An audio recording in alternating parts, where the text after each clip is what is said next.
Hi everyone, good morning. Once again, I welcome you all.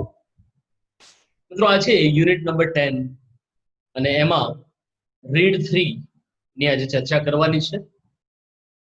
મિત્રો શરૂઆતથી જો આપણે વાત કરીએ તો યુનિટ 10 માં ટોટલ 3 યુનિટ અને સૌથી પહેલું જે યુનિટ હતું, સૌથી પહેલું જે રીડ હતું, રીડ 1, એમાં મેરીકોમ વિશે વાત કરી. રીડ 2 માં લજ્જા ગોસ્વામી વિશે વાત કરી અને આજે આપણે ઓગ્ડન નેશ દ્વારા લખાયેલી એક સુંદર મજાની પોએમની ચર્ચા કરવાની છે. મિત્રો આ આખું જે યુનિટ છે સ્પોર્ટ્સમેનશિપ સ્પિરિટના આધાર પર અહીં આગળ આપણને સમજાવવામાં આવે છે. ત્યારે અહીંયા ઓગ્ડન નેશ કહી રહ્યા છે confessions of a born spectator. Spectator એટલે દર્શક, અને આ જે દર્શક છે એ અહીંયા કન્ફેસ કરવા માંગે છે. એટલે ઓગ્ડન નેશ પોતે અહીંયા કહી રહ્યા છે that I am confessing that I am a born spectator.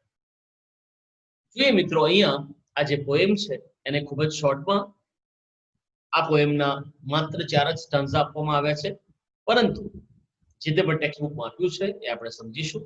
સ્ટન્ઝા number 1. With all my heart do I admire athletes who swear for fun or hire, who take the field in gaudy pomp and maim each other as they romp. My limp and bashful spirit feeds on other people's heroic deeds.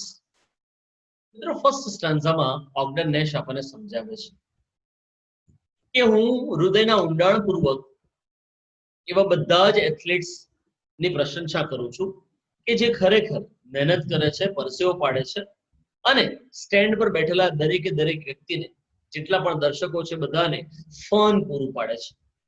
No doubt એ જે athlete છે એ પોતાની મહેનતથી પૈસા પણ કમાય છે, નામ પણ કમાય છે, પરંતુ સાથે સાથે એ બીજા બધાને મનોરંજન પણ પૂરું પાડે છે. Who take the field in gaudy pomp. મિત્રો અહીં એવું પણ કહેવામાં આવે છે કે કોઈ ભપકાદાર કપડાં પહેરીને જે રેસ છે એમાં ઉતરતો નથી. એથ્લેટ અને એ જ્યારે ફિલ્ડ પર ઉતરે છે ત્યારે એના એક સ્પેશિયલ ક્લોથ્સ છે, સ્પેશિયલ યુનિફોર્મ છે, અને યુનિફોર્મની સાથે એને ઉતરવું પડે છે. And maim each other as they roam. જેવો એ દોડે છે, અને મિત્રો અહીંયા જે રેસ છે, દોડવાની આખી જે ગેમ છે એની ચર્ચા કરવામાં આવે છે ત્યારે અહીંયા કહેવામાં આવ્યું કે મારો જે લિમ્બ અને બેશફુલ સ્પિરિટ છે, my limp and bashful spirit feeds on other peoples heroic deeds. તો અહીંયા ફર્સ્ટ સ્ટાન્ઝામાં છેલ્લે એવું પણ કહેવામાં આવ્યું છે કે મારો જે આત્મા છે એકદમ શરમાળ છે, એકદમ નબળો છે. લિમ્પ એન્ડ બેશફુલ એટલે વીક એન્ડ શાય સ્પિરિટ.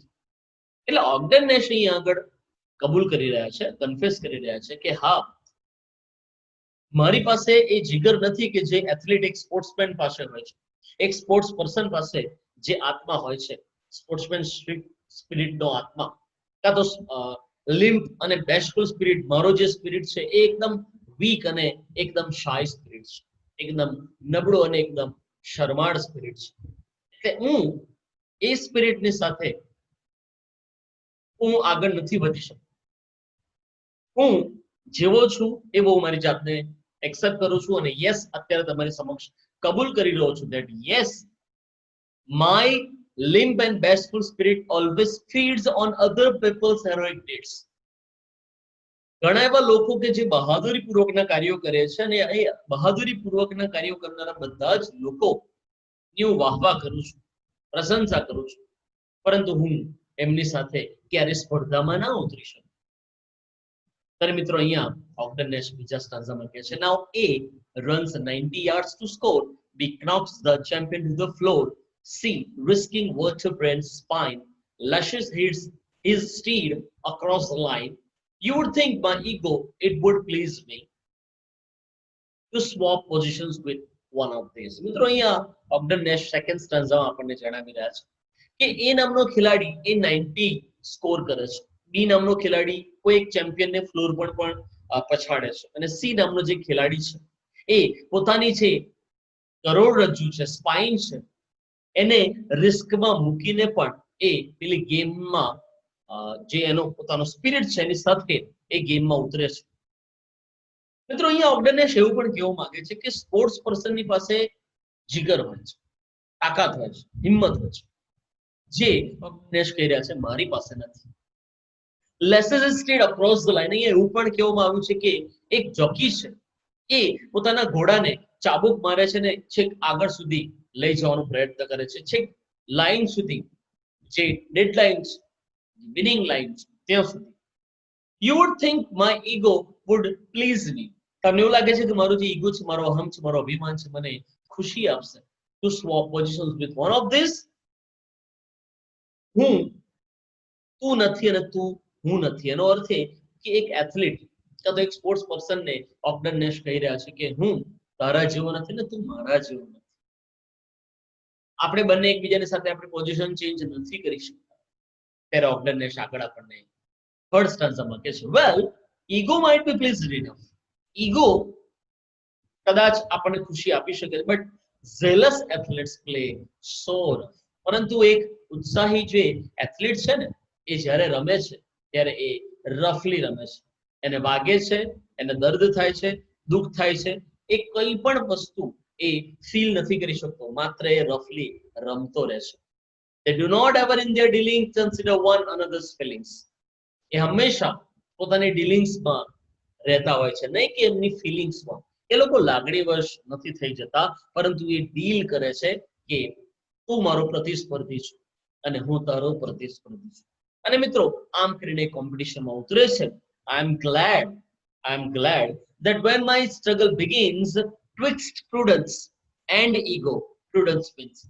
મિત્રો અહીંયા એવું પણ કહેવામાં આવ્યું છે કે જ્યારે મારો સંઘર્ષ શરૂ થાય છે, અને સંઘર્ષ શરૂ થાય છે અને એની અંદર શાણપણ અને અહમ, આ બંનેનો જ્યારે લડાઈ થાય, ઝઘડો થાય, ત્યારે ફરજિયાત શાણપણ જીતી જાય છે અને અહમ જે છે, કાં તો જે ઘમંડ જે છે, એ નિષ્ફળ જાય છે, ફેલ થાય છે. ટ્વિક્સ્ટ પ્રુડન્સ એન્ડ ઈગો. પ્રુડન્સ એટલે શાણપણ, જેના માટે બીજો શબ્દ છે વિઝડમ. ઈગો એટલે અહમ, અભિમાન, ઘમંડ.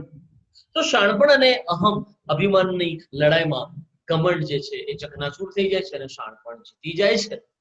ત્યારે અહીંયા ઓગ્ડનેશ છેલ્લે પણ કહી રહ્યા છે, athlete I will drink to you or eat with you or anything except compete with you. ઓ એથ્લેટ, હું તારી સાથે કંઈ પણ કરવા તૈયાર છું. હું તારી સાથે બેસીને વાઇન પીશ, હું તારી સાથે બેસીને કોઈ પણ બેવરેજીસ પીશ, હું તારી સાથે બેસીને કોઈ પણ વાનગી ખાઈશ, હું તારી સાથે બેસીને પીશ, ખાઈશ, બધું જ કરીશ, પરંતુ તારી સાથે હું સ્પર્ધા નહીં કરું. buy tickets worth your radium to watch you gamble in a stadium. મિત્રો અહીંયા એવું પણ કહે છે કે મોંઘી ટિકિટો લઈને તને જોવા માટે સ્ટેડિયમમાં લોકો આવે છે, અને તું જે ગેમ્બલિંગ કરે છે ને રમતમાં, તું જે બધાને મનોરંજન પૂરું પાડે છે, ગેમ્બલિંગ કરે છે, અને એ જોવા માટે લોકો મોંઘી ટિકિટો લઈને ઉમટી પડે છે. reassure myself again. અને હું ફરીથી મારી જાતને ખાતરી આપું છું that you are not me and I am not you. હું તારા જેવો નથી અને તું મારા જેવો નથી. હું તને ખાતરી આપું. તો મિત્રો એ તમે જોયું કે ઓગ્ડનેશ એ કન્ફેસ કરી રહ્યા છે કે હું એક સ્પોર્ટ્સ પર્સન તરીકે મારી જાતને સાબિત નથી કરી શકતો, કેમ કે મારી પાસે એ આત્મા જ નથી, મારી પાસે એ હિંમત, એ શક્તિ નથી કે જે એક સ્પોર્ટ્સ પર્સનમાં હોય છે. યસ, એના કારણે હું અહીંયા કન્ફેસ કરું છું that I am a born spectator.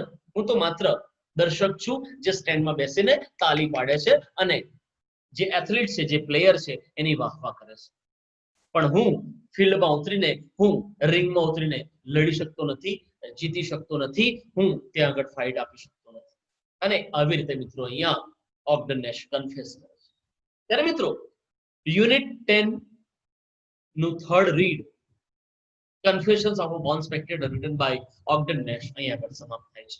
આ પોએમના રિલેટેડ તમને કોઈ ક્વેશ્ચન એક્વેરી હોય then you can call me on 9033624755. તમે જો બીજા અન્ય શાળાના વિદ્યાર્થીઓ હો તો તમારા અંગ્રેજી વિષયના શિક્ષકોનો સંપર્ક સાધી લેજો મિત્રો.